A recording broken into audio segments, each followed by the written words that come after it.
بسم اللہ الرحمن الرحیم۔ تو بریک سے پہلے میں عرض کر رہا تھا کہ مساجد کو اللہ رب العزت نے ہمیں حکم دیا ہے ان کے بنانے کا، اور نبی کریم صلی اللہ علیہ وسلم نے اپنی سنت مبارکہ سے اس بات کا اظہار کیا کہ ہمیں اس کی ضرورت ہے۔ اور پھر ہم نے دیکھا کہ نبی پاک صلی اللہ علیہ وسلم نے مساجد کو صرف اور صرف نماز ہی کے لیے نہیں بلکہ بہت ساری اور چیزوں کے لیے بھی استعمال فرمایا۔ چنانچہ جب نبی پاک صلی اللہ علیہ وسلم کے یہاں مہمان آیا کرتے تھے، وفد آیا کرتے تھے، چاہے وہ مسلمان ہوں یا چاہے وہ غیر مسلم ہو، ہر صورت کے اندر تو نبی پاک صلی اللہ علیہ وسلم ان کو مساجد کے اندر لے آتے اور مساجد کے اندر ان کو دعوت دیتے، ان سے بات چیت کرتے۔ آپ صلی اللہ علیہ وسلم کے پاس جب وفد آتے دوسرے ملکوں سے، بادشاہوں کی طرف سے وغیرہ وغیرہ،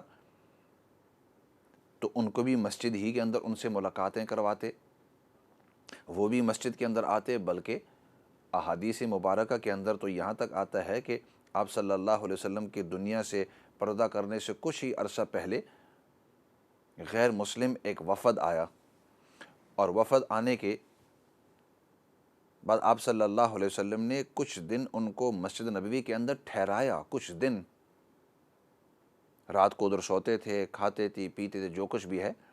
تو کہنے کا مقصد کہ مہمان خانے کے طور پر بھی ان کو استعمال فرمایا۔ اور بریک سے پہلے آپ کو مثال دی کہ کچھ لوگ جو ہے وہ آئے اور آپ صلی اللہ علیہ وسلم سے جب انہوں نے درخواست کی کہ ہم اس مسجد کو استعمال کرنا چاہتے ہیں تاکہ اس کے اندر ہم سپورٹس کا اظہار کر سکیں، تو آپ صلی اللہ علیہ وسلم نے اس کی بھی اجازت دی۔ میں یہ نہیں کہہ رہا ہوں کہ ہم اپنی مسجدوں کے اندر جا کر کہیں کہ بھئی اب اس میں اب تم کشتی کرو، بلکہ یہ ہے کہ مطلب آج کل کے حساب سے اس کے اندر فیسیلٹیز ایسی رکھنی چاہیے، ایسی فیسیلٹیز ہونی چاہیے ہماری مساجد کے اندر تاکہ ینگسٹر وہاں آ کر انکریج ہوں، بجائے اس کے کہ کلبوں کے اندر جائیں یا اور جگہوں کے اندر جا کر وہاں بیٹھیں اور اپنا وقت گزاریں۔ کیوں نہیں کہ اپنی مساجد کے ساتھ متعلق یا اس کے ساتھ اٹیچڈ ایسی جگہیں، ایسے کمرے، ایسے گراؤنڈز وغیرہ رکھے ہوئے ہوں کہ وہاں ینگسٹر آئیں، اس کے اندر اپنا وقت گزاریں، اور جو ہی نماز کا، تعلیم کا، تعلم کا، ذکر کا یا کسی چیز کا وقت ہو تو وہاں سے آ کر ادھر جوائن ان ہو سکے، جو ہی یہاں سے فارغ ہوں تو اپنا مطلب یہ ہے کہ اس کو کمیونٹی کے لیے استعمال کریں۔ نبی پاک صلی اللہ علیہ وسلم کے زمانے میں ہسپتال تو تھی نہیں جیسے آج کل ہسپتالیں ہوتی ہیں، تو جو بیمار ہوتے یا جو جنگ کے اندر زخمی ہو جاتے تو نبی پاک صلی اللہ علیہ وسلم نے بیمار پرسی کے لیے مسجد نبوی کا استعمال فرمایا۔ ایسے کرتے ہیں، کچھ کالز آئی ہوئی ہیں، کالز کو بھی سن لیتے ہیں اور پھر اس کے بعد جو ہے آپ اس بات کو بھی آگے چلاتے ہیں۔ فی الحال کالز کی طرف جاتی ہیں۔ جی آواز نہیں آ رہی جی۔ ہلو، السلام علیکم۔ وعلیکم السلام ورحمۃ اللہ وبرکاتہ۔ جو مسجد کے حوالے سے بات ہو رہی ہے تو دلوں کی عمارتوں میں اللہ تعالیٰ کی بندگی کو ہم اتنا زیادہ، ہمیں اس کو عظمت اور اتنی رسپیکٹ اور اتنی جو دلوں کی عمارتیں ہیں، جب تک وہ ہماری درست نہیں ہوں گی تو پتھر کی عمارتوں میں ہم خدا کو ڈھونڈیں گے۔ جب تک دلوں کی یہ جو عمارتیں ہیں ہماری، ان کے اندر ہم اپنے خدا کو بسائیں اچھی طریقے سے، تو پھر جس طریقے سے ہم اپنے بچوں کو اچھے سے اچھے اسکول میں پڑھانا چاہتے ہیں، اچھے سے اچھے ادارے میں کہ ہر طرح کی ان کی تربیت ہو، ہر طرح کے ان کو ٹاپک ملے، ہر طرح کی ہر چیز ملے اور اچھے سے اچھے ٹیچر ہوں، اسی طریقے سے ہمیں اللہ کے دین اور اللہ کے دین کو پھیلانے کے لیے اور اچھے سے اچھے ذرائع، اچھے سے اچھے علماء اکرام کو جو ہر لحاظ سے ہمارے بچوں کو بہترین تعلیم دیں، اس طرح کے علماء اکرام کو ہمیں ان کی تنخواہوں کا انتظام کرنا چاہیے۔ جو بزنس ہماری کمیونٹی ہے وہ اگر ایک عالم کو سپانسر کر دیں تو کوئی بڑا فرق نہیں پڑ جاتا۔ تو پاکستان میں نے کتنی جگہ دیکھا ہے کہ اتنی بڑی بڑے گھر بنے ہوئے ہیں، اتنی بڑی بڑی عمارتیں بنی ہوئی ہیں، پلازے بنے ہوئے ہیں، لیکن وہاں پہ مسجد کا یہ حال ہوگا کہ ایئر کنڈیشن نہیں ہوگا، لوگوں کو اتنی سہولتیں نہیں ملیں گی. تو بہترین قسم کے علماء کرام کے اور بہترین قسم کے عالم بننے کی فیسلٹیز ہمیں پرووائڈ کرنی چاہیے اللہ کے گھر میں، اور ہر طرح کی بہترین سہولت ہماری پریورٹی یہ ہونی چاہیے کہ جس طریقے سے ہم اپنے بچوں کو اچھی سے اچھی دنیاوی تعلیم کے لیے پتہ نہیں کیا کچھ کر دیتے ہیں، گھر بیچ دیتے ہیں، جائیدادیں بیچ دیتے ہیں پاکستان میں ادھر ادھر، اور ان کو دنیاوی تعلیم دیتے ہیں کہ وہاں پہ فائدہ ہمیں نظر آتا ہے، لیکن وہ دین جو جس سے ہمارا کردار، ہماری زندگی کا مقصد، اگر دین سے ہمارے بچے دور ہو گئے تو پھر تو چاہے کتنی بھی تعلیم حاصل کر رہے ہیں وہ ان کی کیا اینڈ آف دا ڈے آج ہم لوگ جو بچے ہمارے جو جس لیول پہ جا رہے ہیں، ہر بندہ تیسرا بندہ، ہر دوسرا بندہ، میں کہتی ہوں 80 سے 90% لوگ رو رہے ہیں کہ ہمارے بچے، کیوں کہ ہم نے اپنے دین کو باٹم میں رکھا ہوا ہے. ہمیں دنیاوی تعلیم سب سے پہلے ہمیں اوپر رکھنی چاہیے. بہت اچھے کام کیے ہیں، مسجدیں بہت اچھی بنی ہیں، لیکن وہی بات ہے کہ خالی پڑی ہوئی ہیں، ان کو یوٹیلائز کس طریقے سے کر رہے ہیں. ہم سب سسٹر، کو مل کے، اب میں آپ نے اچھے پوائنٹ ریز کیے، لیکن میں آپ سے سوال یہ کروں کہ یہ کیا وجہ ہے کہ لوگوں کی توجہ اب مسجد کی طرف نہیں ہو رہی اس انداز کے اندر، اسپیشلی ہماری جو بچیاں ہیں ان کی؟ یہ ہے کہ ہم بالکل جو چندے کے اوپر مسجد میں کسی مولوی کو رکھا ہوا ہے اور پرواہ نہیں کرتے. ہم نے کبھی کہا کہ ہماری مسجدوں میں سب سے اچھا عالم ہونا چاہیے، اس کا کتنا نالج ہے، کیا ہے، اور ہمارے جو بچے جہاں پہ عالم کا کورس کر رہے ہیں، کیا ہم نے کوشش کی کہ وہاں پر دنیاوی بھی مضامین، دنیا اور دین دونوں کی تعلیم پڑھائی جائے، ان کو کوشش کی جائے. ہم مل کے ہمیں اس چیز کی کبھی کوشش کی ہے؟ بس جس طرح چلتا ہے، ناظرہ قرآن پڑھا دیا، ترجمہ نہیں آتا تو کوئی بات نہیں. مطلب کہ وہ کہتے ہیں نا کہ میری الماری میں گرد سے اٹی ہوئی کتاب کا کسی کافر نے پوچھا تو میں گڑ گیا زمین میں، یہ بتاتے کہ یہ قرآن مجید ہے. مطلب کہ کہیں وہ کافر مجھے کافر نہ کہہ دے کہ یہ الماری میں کون سی کتاب پڑی ہوئی ہے. ہمارے تو یہ حال ہے. چلو، آپ نے بہت اچھا میسج دیا، اور تھینک یو. جی، اور سننے والوں نے آپ کی بات سن لی ہے. اور بات یہ ہے کہ ہمیں یہ دیکھنا چاہیے کہ ہمارے دین کو پرائیورٹی دینی چاہیے، اسلام کو پرائیورٹی دینی چاہیے، اسپیشلی ہمارا ینگسٹروں کے لیے. اور جیسے میں بھی میسج دے رہا تھا شروع میں کہ ہماری مساجد کو صرف بلڈنگوں تک محدود نہیں، کیونکہ ایک تو تعمیری مسجد باہر والا حصہ ہوتا ہے، اور دوسرا ہے مسجد کو آباد کرنا. اور مسجد آباد ہوتی ہے انسانوں سے اور انسانوں کے اعمال سے. صرف وہاں بیٹھ جانا یہ بھی کافی نہیں ہے، بلکہ ہماری مسجد جو ہے وہ مسجد نبوی کے نقش قدم کے اوپر ہو. We should be following the footsteps of Masjid Nabawi at the time of رسول اللہ صلی اللہ علیہ وسلم. اس وقت مسجد کے اندر نماز بھی پڑھی جاتی تھی، ذکر و اذکار بھی ہوتا، تعلیم و تعلم. اسی وجہ سے وہاں ایک پورا اصحاب صفہ کے لیے ایک صفہ کا علاقہ ہے. وہاں مسجد نبوی کے اگر آپ قبلہ کی طرف دیکھ رہے ہیں تو رائٹ ہینڈ سائڈ کے اوپر جہاں روضہ مبارک ہے اس سے پیچھے تھوڑا سا ریزڈ جگہ ہے، تو وہاں اصحاب صفہ صحابہ اکرام بیٹھا کرتے تھے اور ان کی کلاس ہوا کرتی تھی وہاں. آج کل ہم نے مسجدوں کے اندر سے کلاسیں بالکل نکال ہی دی اور الگ مدرسہ بھائی بنا دو، تاکہ مسجد کے اندر صرف اور صرف نماز ہو، نماز کے اندر تھوڑا سا ذکر ہو یا اگر تھوڑی سی دعا وغیرہ ہو، اور پھر نکل جاؤ، مساجد خالی ہوں. ایسے کرتے ہیں. اگلی کال کی طرف جاتے ہیں. جی، السلام علیکم ورحمۃ اللہ وبرکاتہ.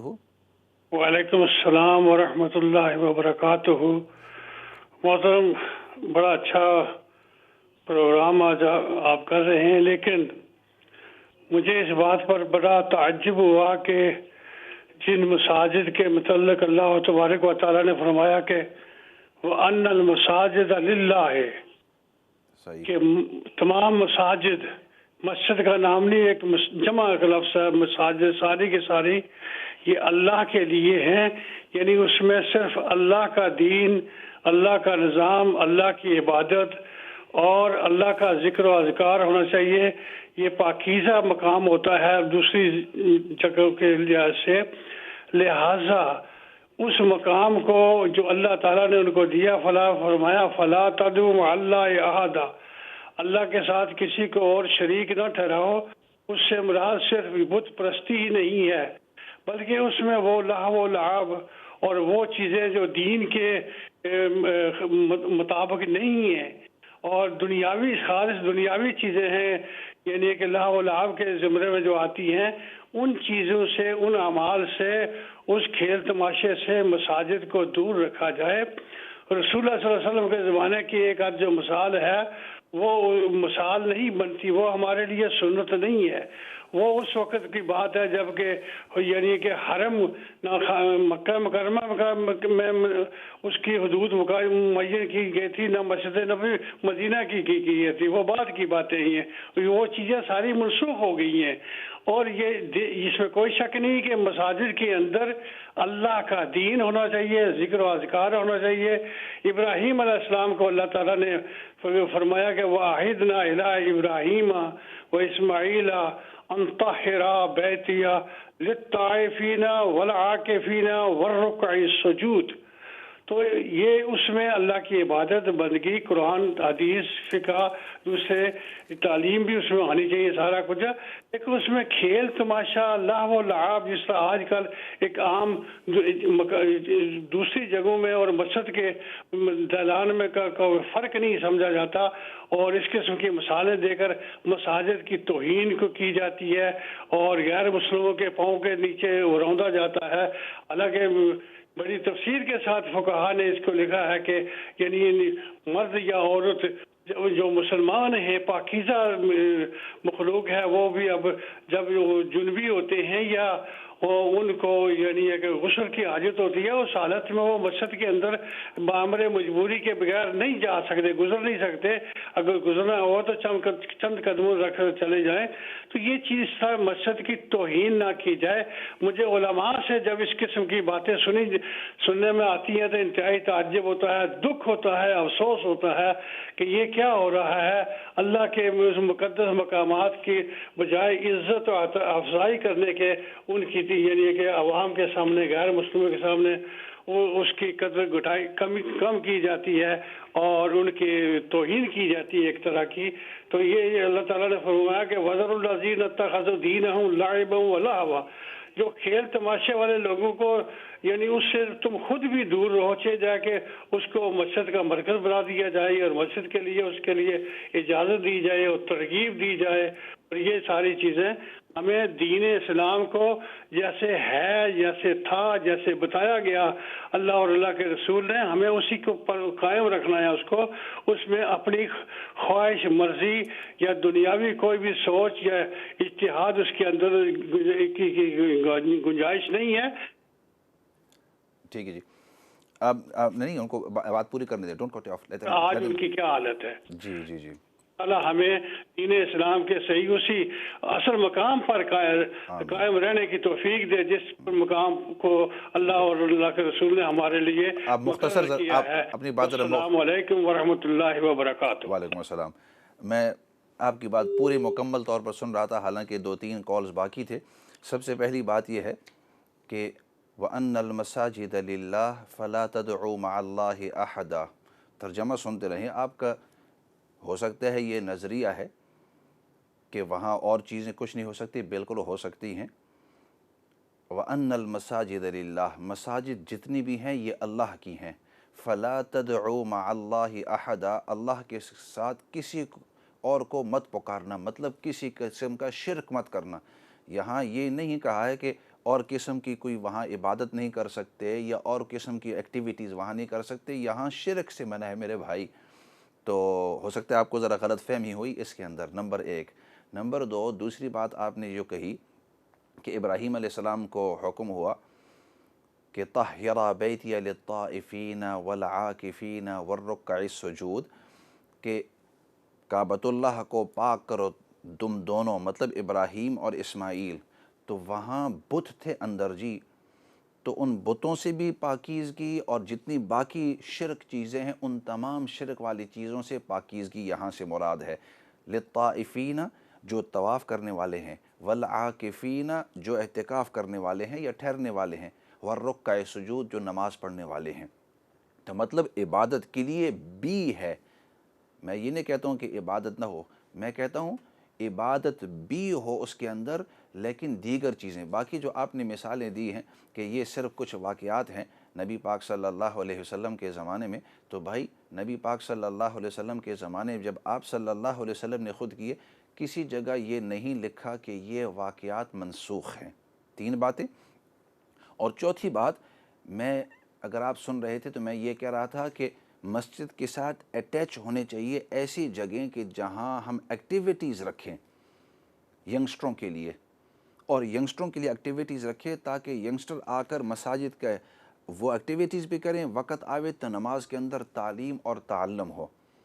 باقی اگر جس طرح آپ سجیسٹ کر رہے ہیں اور جس انداز میں آپ بیان کر رہے ہیں، ٹھیک ہے، آپ بڑے جوش کے ساتھ اور خروش کے ساتھ کہنا چاہتے ہیں کہ صرف اور صرف وہاں نماز ہونی چاہیے اور نماز کے علاوہ اور کوئی چیز نہیں ہونی چاہیے، تو میرے بھائی پھر وہی مسئلہ ہوگا جس کی میں نے مثال دی کہ آپ نے 15 لاکھ پاؤنڈ کی مسجد بنا دی، اور جب 7 بجے نماز ہوگی 10 منٹ پہلے نماز کے لیے کھولو، 10 منٹ نماز کے بعد نماز پڑھ کر وہاں سے نکل جاؤ، تو پھر مسئلہ یہ ہوگا کہ ایک وقت آئے گا کہ یہ جو ہمارے بڑے بوڑھے ہیں یہ جب دنیا سے چلے جائیں گے تو باقی ینگسٹر وہاں کچھ بھی نہیں آپ کو ملیں گے، پھر یہ ہمیں یہ پڑے گی۔ وہ حالات کے لحاظ سے ہمیں آگے بدلنا ہوتا ہے، حالات کے لحاظ سے۔ اور جو فقہا کی عبارتیں آپ جس کی طرف اشارہ کرنا چاہتے ہیں، الحمدللہ بہت پہلے میں نے پڑھی بھی ہیں، اور فقہا نے اپنے موقع محل کے لحاظ سے انہوں نے فتاوی بھی دیے ہیں۔ اسی وجہ سے میرے ذہن میں ہے کہ جن ہمارے کچھ فقہا نے عورتوں کو منع بھی کیا ہے، کچھ فقہا نے ان کی اجازت بھی دی ہے، لیکن آپ کو یہ بھی پتہ ہوگا کہ من لم یعرف بأہل زمانہ فہو جاہل۔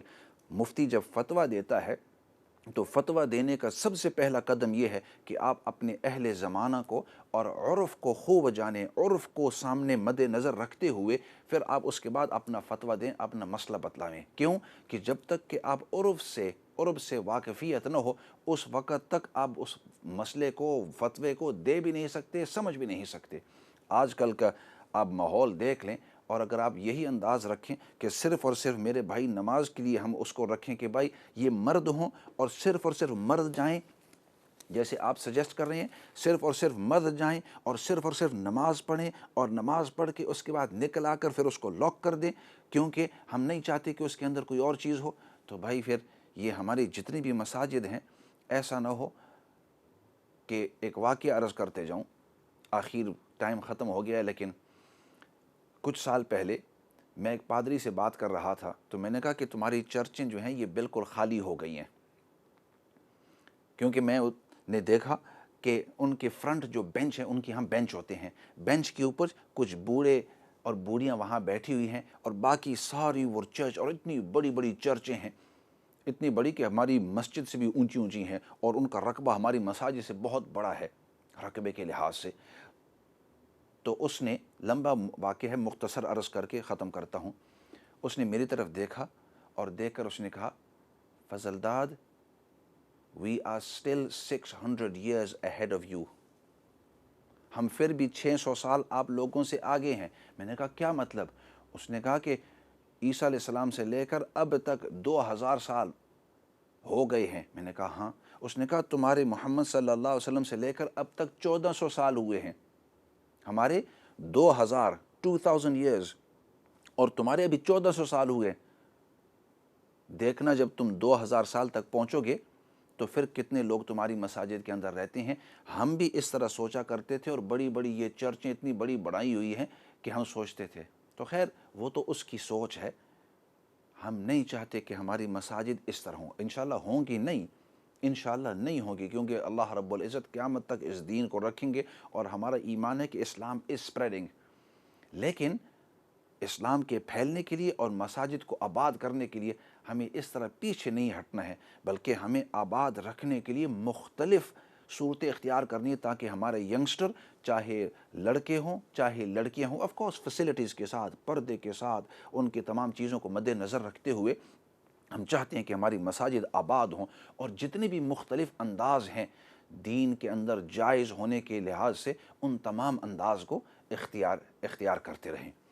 تو خیر یہ میرے ذمہ یہ تھا، میرے دل میں یہ تھا کہ آپ کے سامنے ان چیزوں کو ظاہر کر دوں، اور ہمیشہ آپ کی یہاں کچھ نہ کچھ علماء اس طرح رہیں گے، ان کی دلی یعنی اخلاص کے ساتھ جو بھی بات کرتے ہیں وہ بات کرتے ہیں، اخلاص کے ساتھ وہ بات کریں گے کہ بھائی نہیں، مساجد کو صرف اور صرف مختصر رکھو، اور صرف نماز کے لیے رکھو، اور صرف چند عبادات کے لیے رکھو، باقی جو ہے اس کے اندر جائز ایکٹیویٹیز اور جو مختلف قسم کے دعوت کے انداز ہیں وہ اختیار نہ کرو۔ جس کا فنش دس پوائنٹ، اور یہ تمام جو ہیں ضرور وہ اپنے انداز کے اندر، لیکن ہم چاہتے ہیں چونکہ ینگسٹروں کے اندر کام کرتے ہیں، پبلک کے ساتھ ڈیلنگ ہے، اور ہم دیکھتے ہیں کہ ہمارے دین ایسا نہ ہو کہ دین آہستہ آہستہ صفیں جو ہیں وہ خالی ہوتی رہیں۔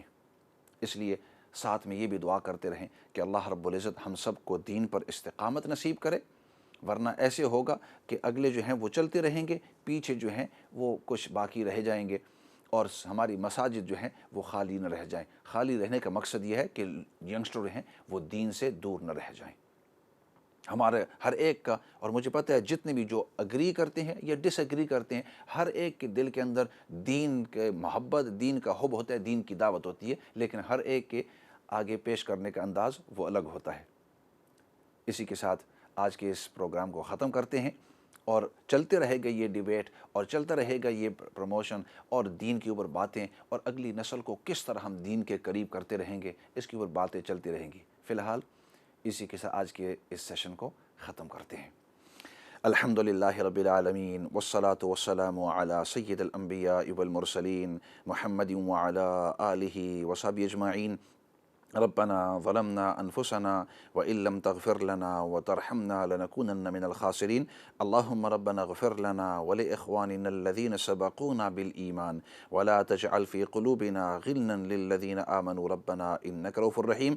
یا رب العالمین، نبی پاک صلی اللہ علیہ وسلم نے جتنی بھی خیر کی دعائیں مانگی ہیں ان تمام کے اندر ہم سب کو حصہ نصیب فرما، اور نبی پاک صلی اللہ علیہ وسلم نے جن چیزوں سے حفاظت اور پناہ مانگی ہے ان تمام چیزوں سے ہم سب کو حفاظت اور پناہ نصیب فرما، اور یا اللہ سب سے بڑی بات وہ تیری رضامندی ہے، دنیا اور آخرت کے اندر ہم سب کو اپنی رضامندی نصیب فرما۔